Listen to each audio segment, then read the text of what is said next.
Hello everyone. My name is Alec, and this is the Red School of Music Musicology series. Today we are going to discuss one of Western classical music's greatest composers, and one that I'm sure you already know, Wolfgang Amadeus Mozart.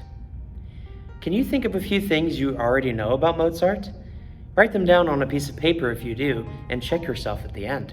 Mozart lived from 1756 to 1791. He was born in Salzburg, Austria, and died in Vienna.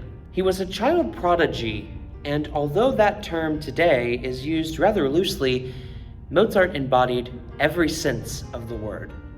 By age 3, he had already begun playing the keyboard, and by 4, he had already scribbled his first attempts at composition. Mozart's father, Leopold Mozart, was a talented composer and violinist in his own right, but he soon abandoned his endeavors to focus all of his energy on Wolfgang.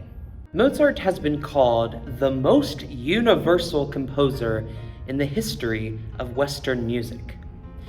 This is because he composed, and did so well, in all the genres of music in his day, including opera, piano concertos, symphonies, and chamber works. His most productive period happened relatively late in his career. In the mid-1780s, Mozart was teaching many keyboard students, several composition students, played several concerts a week, and had lots of work as a composer.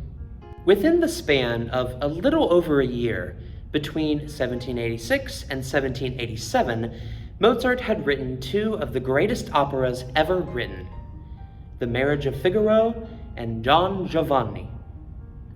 In 1788, he composed one of his most popular symphonies, Symphony No. 40 in G minor. This symphony is nicknamed the Great G Minor Symphony. It is intensely brooding and suggests desperation or even tragedy. Listen to a little bit of the first movement.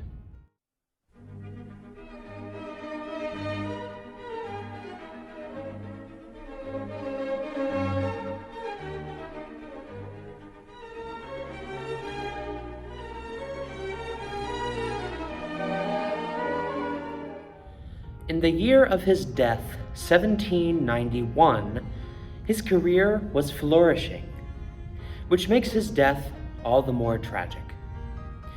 He had written 2 more wildly successful operas, The Magic Flute and The Clemency of Tito. When he died on December 5th, 1791, he was working on a piece shrouded in great mystery.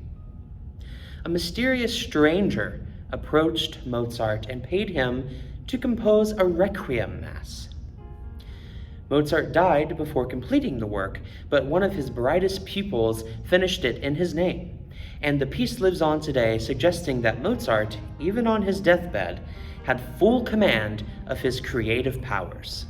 So, there is a brief introduction to the life and career of Wolfgang Amadeus Mozart.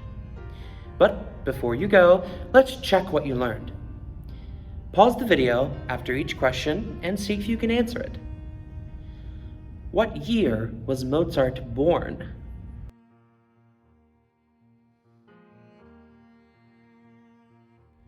What year did he die?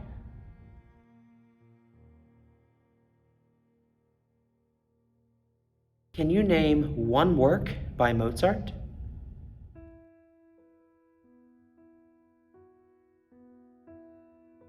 Thank you for tuning in today to the Red School of Music Musicology series, episode number 1 on Wolfgang Amadeus Mozart. Be sure to check in later for more installments in the series. Bye-bye.